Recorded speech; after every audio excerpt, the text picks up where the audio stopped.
Bom, então, para quem não ouviu, nem leu lá, né, que eu tinha colocado, a Aide, acho que na terça mesmo, ela já me passou um recadinho que teve imprevisto, uma viagem.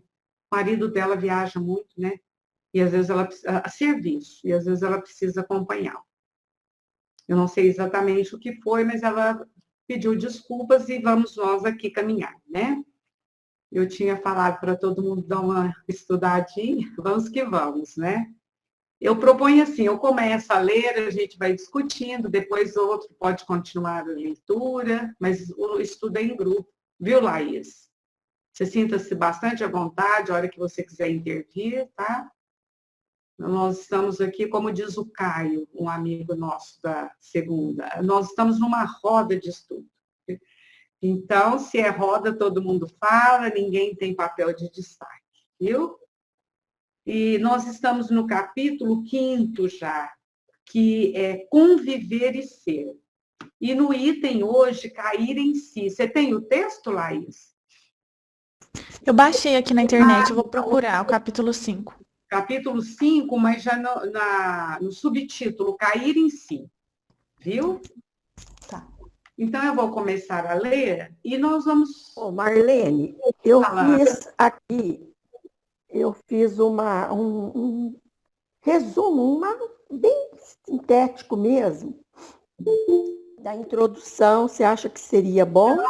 Fala, Ana, pode falar. Deixa eu só cumprimentar a Nilza. Boa tarde, Nilza. Vamos que vamos, minha amiga. Pode fazer, Ana, pode fazer, viu? Então, na introdução deste capítulo 5, Conviver e Ser, Joana nos fala sobre o Evangelho de Lucas, que é o Evangelho da misericórdia e da compaixão. Então, destaque para essas duas virtudes, né? Esses dois sentimentos nobres, que são virtudes, a misericórdia e a compaixão. Ela cita também as 19 parábolas que tratam do comportamento humano. São 19, segundo ela aí, né? Do Evangelho de Lucas. Ela fala sobre Jesus e a hipocrisia dos fariseus, que Jesus se contrapôs mesmo contra essa hipocrisia, né? Chamou os fariseus de túmulos caiados por fora e cheios de podridão por dentro, porque eles, por orgulho, não reconheciam que Jesus é a luz do mundo. Joana fala também aí do inconsciente coletivo. Fala da sabedoria da busca. Que quando nós partimos, é o herói, não é? Que parte para a busca, para a conquista de si mesmo. Então, ela faz esse destaque aí. Que é a sabedoria, nós partirmos para a busca. Irmos buscar a nós mesmos, o nosso self, o nosso Deus interno. Fala sobre a terapia da misericórdia, que essas parábolas, principalmente a parábola dos perdidos, as 3, né? Da dracma, da ovelha a dracma, a ovelha do filho pródigo. E o filho pródigo. Então, ela fala sobre essas 3 parábolas são verdadeiras terapias da misericórdia divina que Jesus veio trazer para nós, nos alertando sobre como nos comportarmos diante da convivência conosco mesmo, com o próximo, com o Deus, nosso Deus interno, e o Deus externo, o Deus imanente e o Deus transcendente. Ela destaca também a igualdade entre o homem e a mulher, que em essência, em termos de sentimentos, são os mesmos. Não há diferença entre o ânimos e o ânima, né? Que cada um tem a sua parte. O homem tem a sua parte feminina, junto da masculina. E a mulher tem a parte masculina junto da feminina. São as polaridades, né? O yin e o yang dos orientais e as polaridades ou díades de Jung. E ela fala também da questão entre a sombra e o ego. E fala também do autoencontro, a importância desse autoencontro, de irmos ao encontro de nós mesmos, mergulhando, fazendo uma imersão para dentro de nós.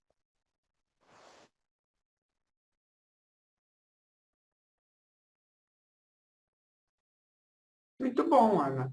Ótimo. Recebemos também uma companheira aqui, Aparecida Gomes. Seja bem-vinda, viu? Primeira vez que você está aqui, né? Boa tarde. Seja bem-vinda. É um grupo de estudo. Fica à vontade para participar, viu, Aparecida? Você já participa de alguma reunião do Luz e Amor? Só para eu saber que eu não estou identificando o seu nome. Sem problema, a hora que quiser falar, você fala. Vamos lá, gente. Então, eu vou lendo e vocês vão opinando aí, né? Porque hoje o nosso grupo, hoje o estudo é bem coletivo aí. Então, aqui, depois desse resumo que a Ana falou, né, conviver e ser, ela vai apresentar o cair em si, que ela já reporta em outros textos que nós já estudamos. Lembra quando nós estudamos bem a parábola do filho pródigo, né, que o filho sai de casa quando ele cai em si. Então, ela vai fixar bem nesse cair em si aqui. As perdas têm uma trajetória na psique humana desde os primórdios da evolução, quando ocorreu a saída do paraíso, a perda da inocência ante os gravames das castrações culturais, religiosas, sociais, que geraram um mascaramento da necessidade substituída pela dissimulação, dando surgimento aos primeiros sinais de insegurança e aos registros da criança ferida no indivíduo. Ela já falou bem sobre tudo isso aqui, mas é que eu acho que ela traz assim uma novidade para nós e vamos conversar, né, gente? As perdas têm uma trajetória na psique humana desde os primórdios da evolução. Vamos lá? Quem quer se arbora aí a falar? Bom, eu quero colocar aqui sobre essa questão que eu já venho falando há algumas quintas-feiras, né, sobre essa questão da perda do paraíso, que está relacionada com o livre-arbítrio. Então, de onde eu fui tirar isso, né? Onde é que eu fui buscar isso aí? Lá na Gênese, quando o Kardec fala lá no capítulo 11, né? Ele fala da Gênese espiritual, fala sobre a raça adâmica. Então, aqui no item 45, na página 231, ele diz assim, Kardec, ó, lá na Gênese, capítulo 11. A raça adâmica apresenta todos os caracteres de uma raça proscrita.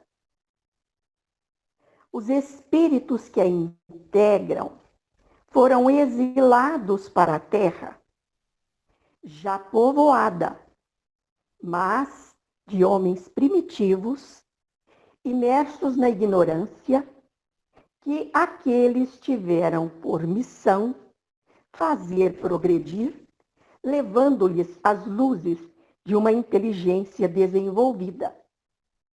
Não é esse, com efeito, o papel que essa raça ha desempenhado até hoje? Então, vejam bem, essa raça proscrita e essa perda, né, do paraíso, a que Kardec se refere, nós podemos relacionar aqui com Adão e Eva, que é uma raça, não é? Não é um casal. E também aqui no item 47, ela diz o seguinte,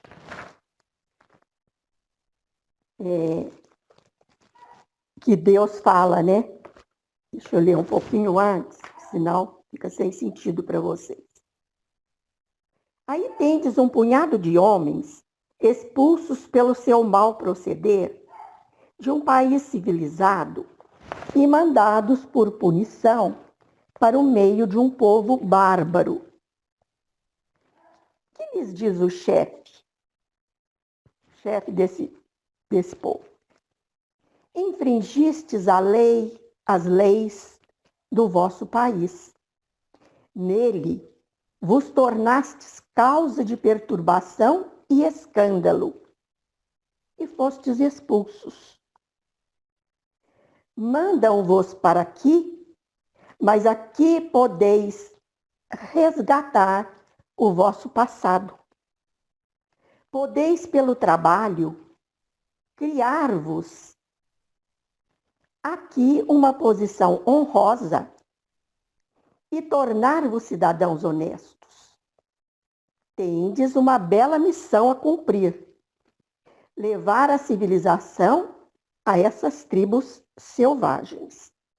Lembrando que selvagem, naquela época, para Kardec, significava os povos primitivos, os povos autóctones. Não tem nada de pejorativo, eu não vejo pejorativo, como muita gente critica Kardec por isso aí, né? Eu não vejo assim. Então, a disciplina será severa, mas justa, e saberemos distinguir os que procederam bem. Tendes nas mãos a vossa sorte, olha bem. Podeis melhorá-la, se o quiserdes, porque tendes livre-arbítrio. Viu que maravilha? Então, essa perda do paraíso não é nada mais, nada menos do que sair ali do completamente simples e ignorante, ganhar um pouco de livre-arbítrio e fazer suas próprias escolhas. Certo? Então, isto está em Kardec. E era isso que eu tinha para dizer nesse... Posso falar, Marlene? Opa!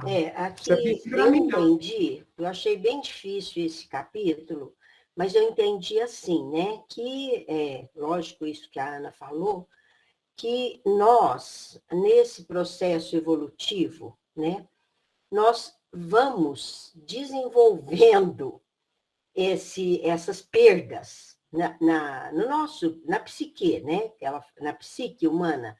Então, ela diz assim, que desde essa época, nesses erros que nós, no processo de evolução, nos erros que nós infringimos, como é que fala? Cometemos, né? Pelo erro, assim, vamos dizer, até pelas influências culturais, religiosas que ela fala aqui, nós desenvolvemos isso. Então, nós começamos a dissimular, porque ela fala aqui, ó, geraram o mascaramento da necessidade. Então, nós começamos a demonstrar insegurança e nos meio que mostrarmos vítimas, né? Olha lá, ó. Em vez de a gente lutar para vencer, a gente tomou um caminho que isso é uma perda para o nosso estado psicológico, né? Quando a gente começa a dissimular. Então, ficando assim, como aquela criancinha ferida. Eu tinha entendido assim, mas ela vai continuar aí falando, talvez vai explicar melhor, né? Quer dizer, como as situações sociais, religiosas, tudo foram influindo nesse processo evolutivo nosso e nessa conquista dessa situação de aprendizado. Como a gente não conseguia, a gente começou a ficar inseguro e deixou transparecer essa vítima, essa criança ferida, né? Aí vamos ver o que ela vai falar. Posso ler esse pedacinho? Ó? Então, embora espera um pouquinho, Nara. Nara, por gentileza, ainda quero comentar mais sobre isso. Você está certa, mas eu quis ir mais fundo e mostrar onde é que está a origem do mascaramento. Justamente no livre-arbítrio, que nos possibilita fazer escolhas. E justamente para sermos agradáveis, né, às tradições culturais, sermos agradáveis à nossa religião, aquela religião que abraçamos, as nossas relações sociais, sejam elas interpessoais, intrapessoais, coletivas, individuais, nós começamos a dissimular desde crianças, colocar a máscarazinha. A criança, às vezes, coloca uma máscara de boazinha, porque a repressão dos pais, dos coleguinhas de escola, dos professores, enfim, tudo isso que Joana fala aí, né? Ela começa a colocar a máscara de boazinha para ser agradável. E é terrível isso, né? Mas acontece devido à nossa infantilidade espiritual, certo? Então, o que eu quero deixar claro aí é que está relacionado isso com o livre-arbítrio, com as escolhas que nós fazemos quando somos expulsos do paraíso e vamos fazer as nossas escolhas e aí nós vamos colocando essas máscaras aí. E o Zygmunt Bauman, ele fala que essa nossa sociedade atual, contemporânea, há muita insegurança, justamente porque há muita liberdade. Quanto mais livres somos, mais inseguros, porque nós perdemos aquele colo, certo? E depois, mais tarde, nós, como é que eu vou falar? Nós imaginamos essa perda do colo, nos sentimos livres e não sabemos o que fazer. Mas depois, já amadurecidos, nós queremos voltar para o colo paterno, para sermos acolhidos misericordiosamente. Então, eu só quis mostrar isso, tá certo? Tudo que você falou. Mas a origem está lá, no livre-arbítrio, conforme diz na Gênesis, e nas escolhas que fazemos a partir dele.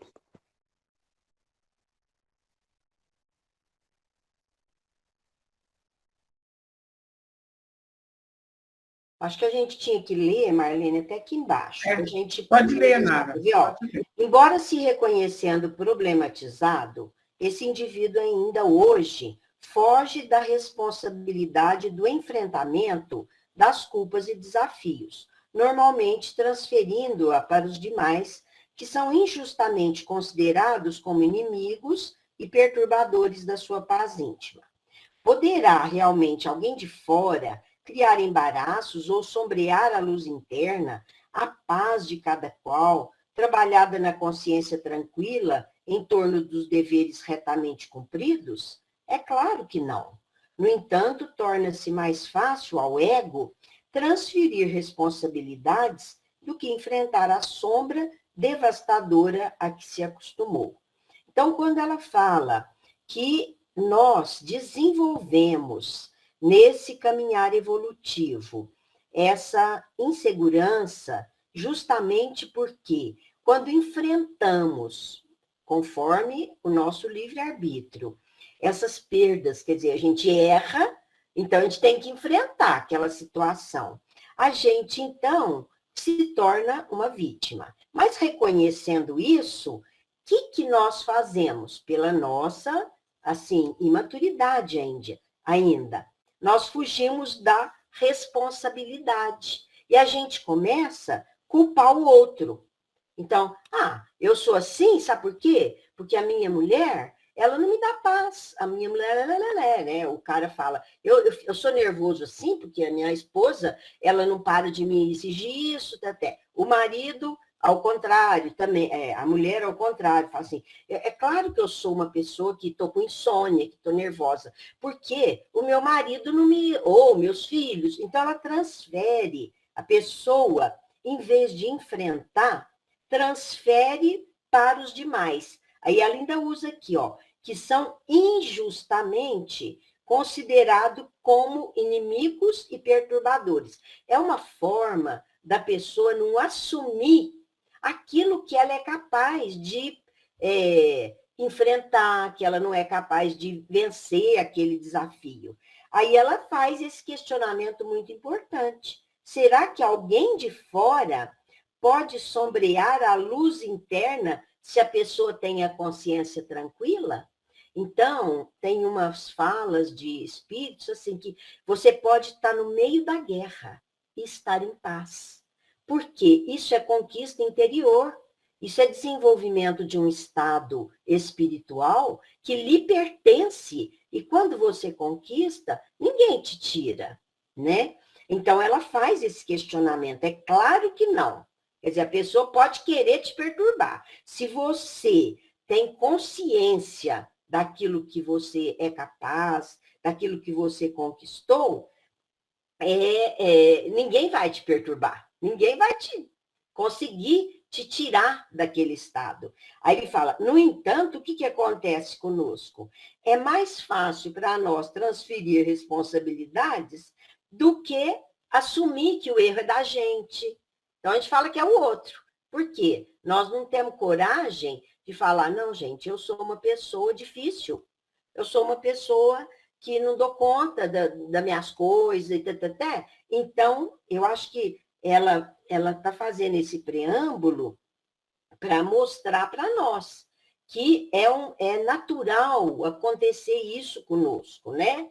Essa conscientização de que a gente é fraco, a gente está transferindo para os outros, e aí ela vai continuar ainda aí. Eu entendi assim, Marlene, não sei. E esse são transferir para o outro é imaturidade, né? É imaturidade, nossa, falta de falar, bom, se o problema está aqui, sou eu.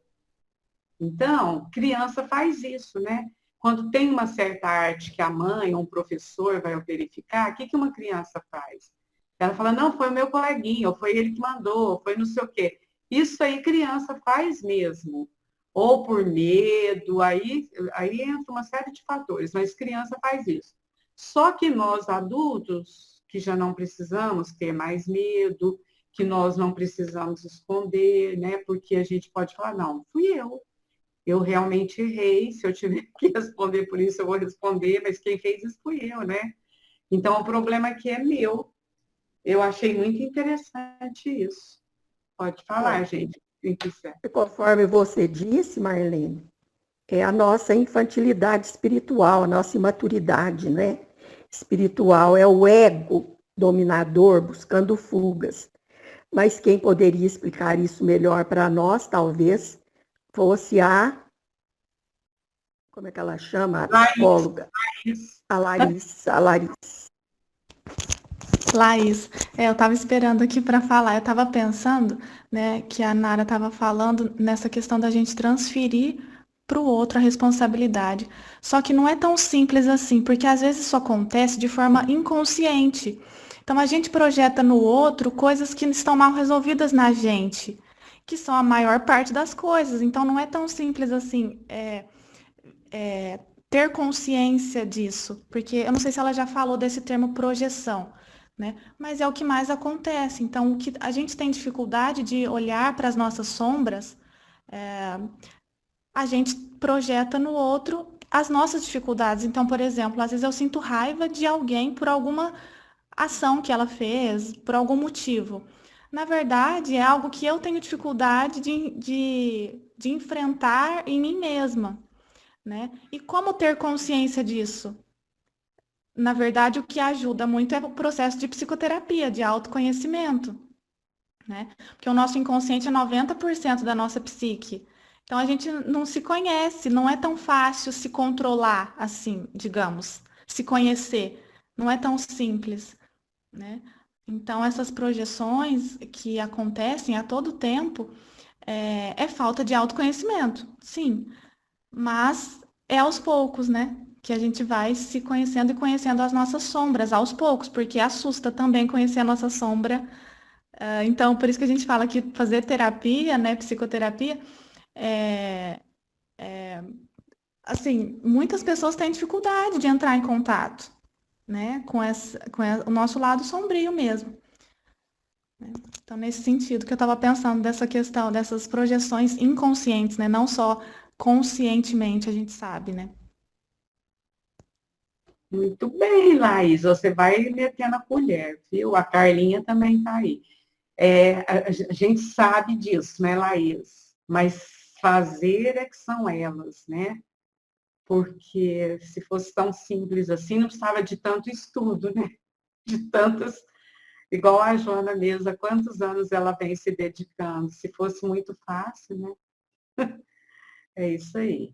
Quem Eu mais só quero, falar ou eu continuar? só quero acrescentar uma coisinha aqui. No estudo que eu fiz aqui, eu coloquei isso, né? Aqui, ó. Embora se reconhecendo com problemas, nós reconhecemos que nós somos problemáticos, né? O ser humano, ou seja, nós, fugimos da responsabilidade, da culpa, dos desafios e projetamos tudo isso no outro, que se torna nosso inimigo. Pior é isso, que aí a gente passa a ver no outro o nosso inimigo, sendo que o pior inimigo está dentro de nós mesmos. E por ser um processo inconsciente, nós não conseguimos enxergar isso. Por isso que Jesus disse: reconcilia com o teu inimigo enquanto estás a caminho com ele. Então, esse inimigo, em primeiro lugar, somos nós mesmos. Nós somos os nossos maiores amigos e os nossos maiores inimigos. Então, como a Laís disse, Laís ou Larissa? Laís. Laís. Às vezes dá uma variação aqui no som, a gente não entende direito. Então, é isso aí, ó. Então, justamente esse ego imaturo, dominador, né? Essa criança ferida aí, ao qual Joana se refere, faz isso. Seja consciente ou inconscientemente. Na maior parte das vezes, até de forma inconsciente. Eu queria perguntar para a Laís, porque eu faço uma oficina na UNAD para a terceira idade, e eu inventei essa oficina de autoconhecimento. E a gente estuda algum livro, nós estamos estudando o livro do Clint, Eu Escolho Ser Feliz, e para mim é uma ferramenta do autoconhecimento, porque a gente discute sobre os pareceres, o que ele fala, porque é um livro de desenvolvimento pessoal. Eu queria perguntar para a Laís se, quando você, que para mim funcionou, não sei, funcionou quando eu comecei a identificar o que eu estava sentindo. Primeiro passo. Então, na oficina de Sacramento, eu frequento lá um grupo de estudo, o professor é um médico, psicólogo, e ele falou essa pergunta básica: o que eu estou sentindo? E ele fez com que todo mundo fizesse esse exercício: o que eu estou sentindo? Então, ele fala que o primeiro passo é você realmente reconhecer, porque o maior problema é viver no automático e a pessoa não se pergunta, porque ela tem que identificar o sentimento para para que ela trabalhe este conteúdo nela. Então, eu comecei a fazer o exercício e quando eu achava uma pessoa, por exemplo, autoritária, controladora, e eu achava tudo isso, autoritária e controladora, no outro. Quando eu comecei a fazer o exercício, eu vi que autoritário e controlador era eu. E quando eu identifiquei, ou a raiva, ou era ciúmes, né, aborrecimento, o que é? Primeiro eu comecei a identificar. Hora que eu identifiquei e fiz esse trabalho, o meu olhar da outra pessoa que eu achava que era autoritária e controladora, não é mais, eu acho um anjo de candura essa outra pessoa agora. Por que eu acho agora? Porque essa projeção que eu estava fazendo, eu comecei a trabalhar em mim. Então, não sei, Laís, você que é psicólogo, isso aí ajuda, ou precisa de mais ajuda, ou até pessoas precisam até de medicamento, né? Quando ela traz muito tormento, muita aflição, não é? No conteúdo psíquico, por exemplo. Então, dá uma dica aí para nós que vai ser muito bom. O primeiro passo realmente é identificar o que está sentindo, né? E não se acolher, se auto-julgar, né? O primeiro passo é isso. E já é muito difícil identificar o que está sentindo. Muitas vezes a gente vive no automático e muitas vezes reprime. Ai, estou sentindo raiva. Não, não posso sentir. Estou sentindo mágoa, sentindo tristeza e reprime. Não, não posso sentir isso. Não, então o primeiro passo é aceitar o que está sentindo. Não reprimir, senão vai para a sombra e aí vem de uma maneira sombria, né? E aumenta, maior. Então, o primeiro passo seria seria esse de aceitar o que sente, identificar as emoções, os sentimentos e não se julgar, né? Agora, legal que você falou, né? Que você percebeu que estava vendo na pessoa era uma característica sua, né?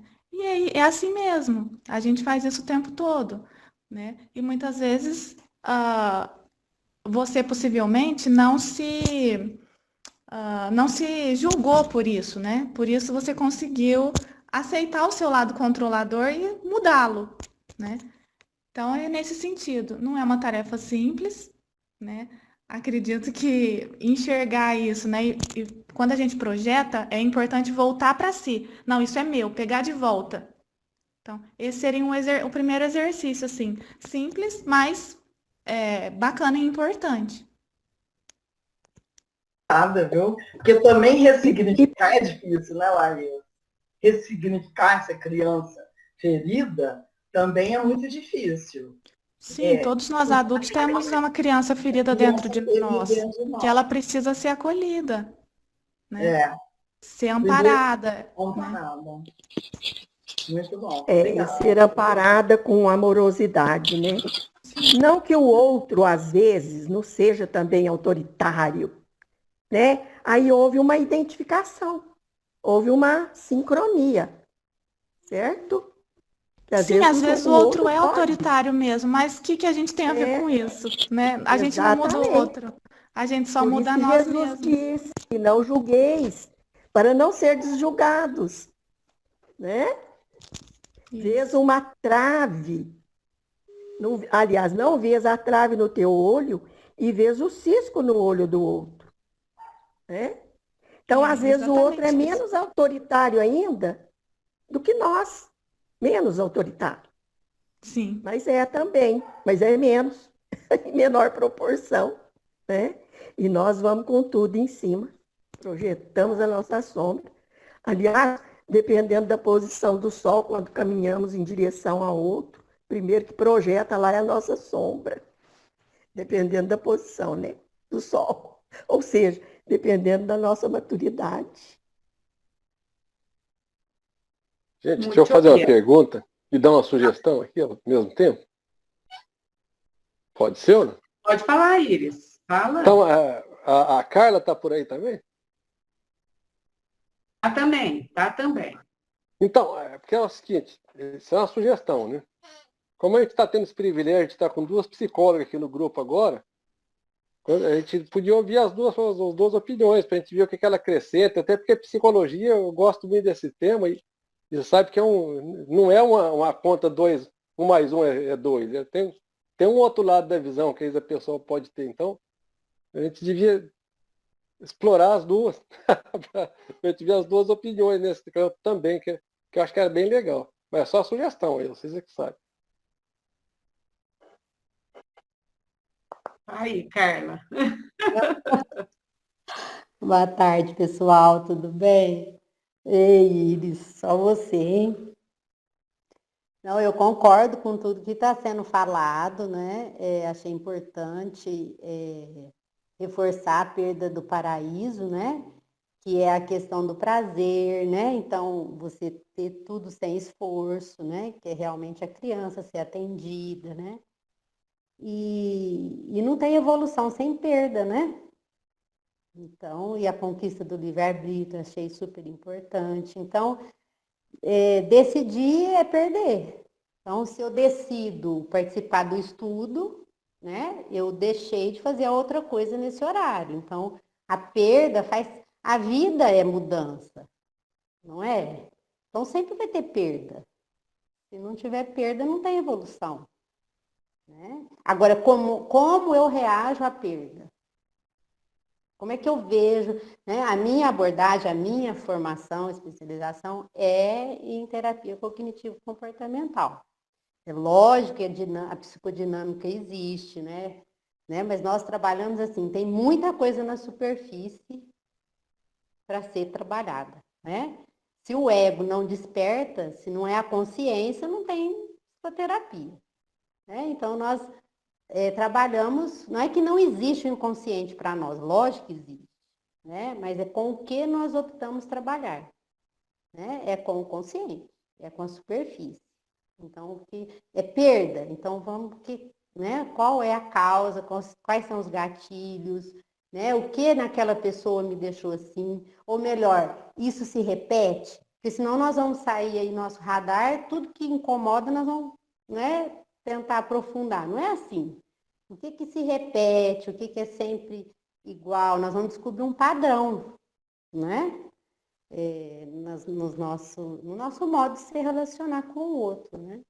Então, achei esse capítulo, estou achando maravilhoso, viu? Muito bom.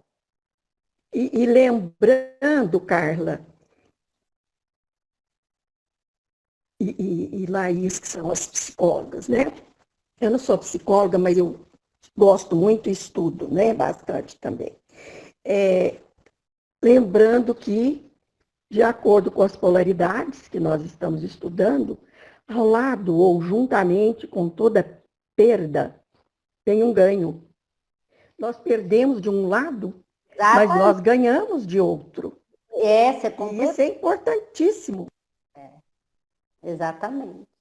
Então, até que ponto essa criança, né, ferida, eu deixo o outro saber o que é melhor para mim? Eu deixo o outro tirar a minha paz, né? E a insegurança, o medo, ela faz parte da maturidade. A criança, ela não tem insegurança se ela vai pôr o dedo na tomada. Ela está engatinhando, ela vai e coloca o dedo, né? Então, a insegurança significa também que nós estamos caminhando para a maturidade, né? Então, a gente pensa, né? Será que isso é o melhor para mim, essa decisão, né? Então, aceitar que a perda, a insegurança, o medo, as emoções de toda sorte fazem parte da nossa vida, né? É da nossa natureza. Mas, assim, essa dissimulação, nós temos não é um ranço, mas um eco, né? Da Idade Média, dessa cultura, né, religiosa, dessa castração, que a castração, a Laís me ajuda aí. A perda é algo interno, né? A castração já é algo imposto, não é? Mais ou menos assim, né? Vem de fora, já é isso. Então, isso foi quanto tempo durou a Idade Média? Quantos séculos, né? Então, assim, não podia, né? Só uma vida, imagina. Nós temos só uma vida. Imagina que nós vamos chegar no céu e no inferno em uma existência. Né? Então, eu tenho que me resolver nessa existência. Eu não posso sentir raiva, nem medo, nem querer vingar, nem, né? É uma chance só. É diferente. Aí a gente muda o prisma, né? Além de ver. Com licença. Gente, eu estou acabada, eu estou com Covid. Ah, Vicença, não diga. Estou no Mas quarto. Estou presa. Como você está, bem? Estou de quarentena. Não, isso eu sei. Mas eu falo, você está sentindo um mal-estar? Ou está tudo ok? Senti mal-estar e muita tosse. Umas pontadas assim no corpo, sabe? Mas hoje eu fui no médico aqui, a médica já me fez a radiografia do meu pulmão, olhou, falou que está tudo bem. Ai, que bom, Vicença. Tem que ficar de repouso esses dias, para depois, quando eu, daqui 2 meses, fazer aquele outro exame, sabe? Que não é para ficar fazendo exame sem parar. E me deu um xaropinho e tudo. Deu febre, muito frio. Aqui já é frio, né? Eu não descobri que estava com Covid, porque estava fazendo muito frio. Teve um dia aqui que eu tremi tanto, vai dentro do céu, vou deitar cedo. Era 4 horas, eu estava debaixo de cobertor. Mas aí era Covid, bem. Ah, mas você vai ficar bem, viu, Vicença? Nós estamos aqui torcendo por você, tá? Mas graças a Deus. Então não vou participar hoje, porque a minha cabeça está um pouquinho assim. Mas vai escutando aí, se você puder, lógico, né? Estou escutando devagarinho aqui. Tá. Rezem por mim, por favor. Nós vamos desenvolver muito amor, viu? Vai passar, se Deus quiser. Deus para todos. Tá tão escuro que tá. Obrigada, viu, de você ter avisado. Tchau. Olha lá, gente, que estudo Então, Carla, a criança vai lá, põe o dedo na tomada, conforme você disse, leva aquele choque, chora e quer o colo materno. Né? Ou do paizinho também. Assim somos nós. Nós vamos, né, metaforicamente falando, colocamos o dedo na tomada, que não deveríamos colocar em determinadas coisas, e depois nós entramos em conflito e criamos uma situação de codependência em relação ao outro. Não é mesmo? E ainda tem mais essa. Nós passamos a depender emocionalmente do outro. Então, é bem complexo mesmo esse negócio aí. E aí a gente lembra, mais uma vez, você falou em Idade Média, o livro Cavaleiro Preso na Armadura. Foi lá na Idade Média, né? Vestiu a armadura, que é o ego, né? É aprisionado ao ego, assim como nós, por estarmos ainda aprisionados ao ego, sermos ainda prisioneiros desse ego dominador, nós colocamos os dedinhos na tomada. Isto mesmo. Vou ler mais um parágrafo, né? E a gente continua comentando. O estágio da doença prolongada gera uma aceitação da circunstância com certa dose de alegria, porque o doente não trabalha, mas dá trabalho. Tem gente que adora ficar doente, né? Ama. Não se preocupa com as ocorrências, deixando que outrem as assuma, permanecendo no estado infantil de dependência, de lágrimas e de queixas, com que se compraz enquanto se aflige. Olha o que ela traz, então, agora, né, para nós. Esse estágio de dor prolongado. Foi o que eu acabei de falar. Então, você acabou de falar. É isso aí. Mais alguém quer falar, gente? Marlene, eu acho que ela está comparando aí, assim, ela está reforçando, né, essa atitude de simulação. Então, é a pessoa se afirmar como vítima, mas porque é uma vítima dissimulada. Ela precisa de ajuda, mas ela está achando bom ter ajuda.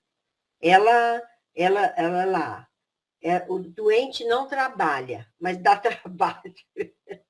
Aí, olha lá, no estado infantil de dependência. Eu acho que ela deu esse exemplo nesse parágrafo para reforçar o que ela tinha dito anteriormente, né? Então, a pessoa fica em lágrimas, em queixo, é uma vítima, mas ela está achando bom ser cuidada. Aí ela vai seguindo a Helena, que ela vai falar mais aí, né? Isso, leia esse parágrafo, então, Nara, por favor. Ela entra numa condição de dependência, né, emocional e física.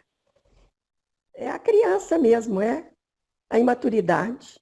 E acho que ela reforça quando ela diz, olha lá, a conscientização da culpa, assim como das necessidades de serem saudáveis, são sempre retardadas pelos espíritos enfermos.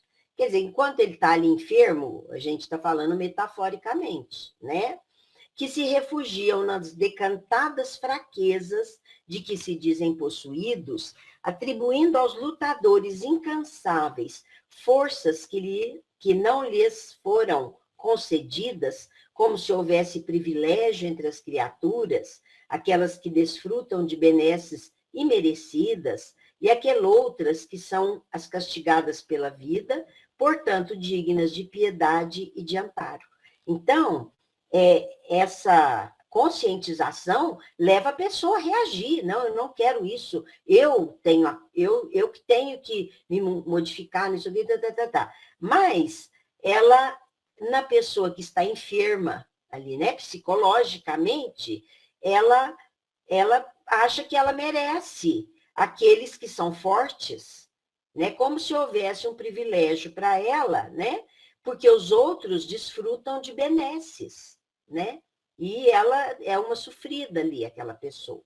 Então, ela está mostrando esse exemplo, que eu acho que é um exemplo metafórico para falar que a pessoa está enferma psicologicamente, né? Aí depois ela vai seguir. Eu entendi assim. Eu também, sempre culpando o outro, né? Nunca é culpa dela, tá mantendo isso. Eu sou assim não porque eu quero ser assim, porque eu vim assim, né? É mais fácil. Eu tô doente, eu não tenho forças, eu não consigo, né? Para não olhar para si, né? E ficar dependente, né, do outro. Ô, Ju, física e emocionalmente. Isso. Continua a leitura e a gente vai estudando Tá. aí. Lê uns 2 parágrafos. O desenvolvimento psicológico é contínuo, exceto quando impedido pela acomodação do ego dominador. Está reafirmando, né, o que a gente falou, até sublinhei.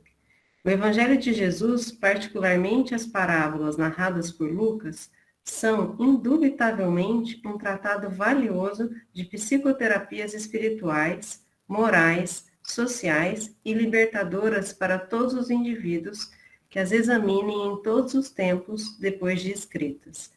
Que é o que a gente vem estudando e cada vez mais aprendendo, né? Vai dando novos conhecimentos. Falando através de parábolas, Jesus utilizou-se dos mais valiosos recursos orais que existem, porque os arquétipos vivenciados encontram-se em todos os indivíduos, ocultos ou não, e que através dos diferentes períodos sempre se expressam com caráter de atualidade. Então, que é o que vem falando lá desde a nossa evolução, né? Desde os primórdios, que conforme toda a evolução social, cultural, religiosa, acompanha essas questões dos arquétipos em cada um de nós, né? Não sei se eu falei. Eu quero muito que a Laís explique isso para nós. Se for possível, né, Laís? Se você quiser. Explique a questão dos Se puder. arquétipos? Qual questão? Esse parágrafo aí que fala dos... Anteriormente já foi falado sobre os arquétipos. Como eu cheguei agora, eu não sei o que já foi Já falado. falamos muito. Já. Falou muito. Então, Jesus, aqui ela está falando que Jesus utilizou, a forma dele explicar, uma forma mais didática, seria através das parábolas, né?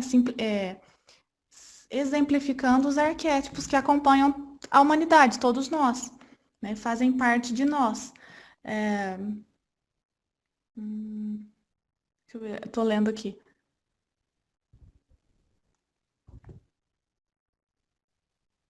Nesse parágrafo foi mais sintetizado. Acho que a gente pode continuar lendo. Posso ler mais um parágrafo? Pode ler, Laís, que ótimo, lê mesmo. Na parábola do pai misericordioso, quando o filho ingrato experimenta a miséria econômica, moral, social pelo desprezo de que é objeto, após reflexionar muito na situação de penúria em que se encontrava, caindo em si, resolveu buscar o pai que atendia aos seus empregados com nobreza, optando por não mais ser aceito, nem sequer como filho, porque não o merecia, mas como servo. E assim o fez, sendo recebido não como empregado, mas como filho de retorno ao coração afetuoso. Foi necessário cair em si. Cair em si foi o triste despertar de Judas ante a injunção da culpa, desertando mais lamentavelmente através do suicídio num surto perverso de depressão. Cair em si foi o momento em que Pedro conscientizou-se após as negações, redescobrindo o amigo traído e abandonado, oferecendo então a existência inteira, a partir dali, consciente e lúcido para recuperar-se. Cair em si foi a oportunidade que se permitiu à mulher equivocada de Magdala, que se transformou interiormente, a ponto de haver sido escolhida para ser a mensageira da ressurreição. Cair em si deve constituir-se o passo inicial a ser dado por todos os doentes da alma, por aqueles que se comprazem nos conflitos e que se recusam às bênçãos da saúde real, que estorcegam no sofrimento, optando pela piedade e comiseração, ao invés do apoio do amor e da fraternidade. É algo que todos nós temos que fazer, né? Cair em si, né? Deixar de ser vítima da própria vida e se tornar o autor da própria história. Tem uma frase. Quem foi que falou essa frase? Foi Jung mesmo? Acho que pode ter sido Jung que disse essa frase, né? Que é o processo que todos nós vamos passar. Então, arquetipicamente, por que arquetipicamente? Porque é algo que todos nós vamos passar. Assim como, então, Jesus deu o exemplo de Judas, Pedro, né? O Paulo de Tarso, né? Foi um momento em que há o encontro com si mesmo, né? Com a criança ferida. E a partir disso se pode crescer e amadurecer, né?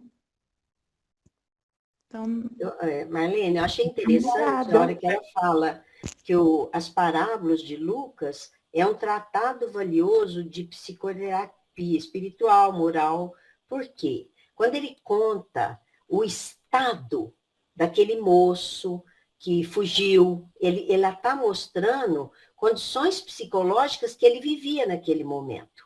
Depois, quando ele cai em si, quando ele está passando fome, e quando ele decide voltar. Cada situação é uma demonstração de um estágio psicológico que aquela criatura está vivendo, mas representando todos nós. Quando queremos fugir de casa, quando queremos... Aí a gente bate a cabeça, quer voltar.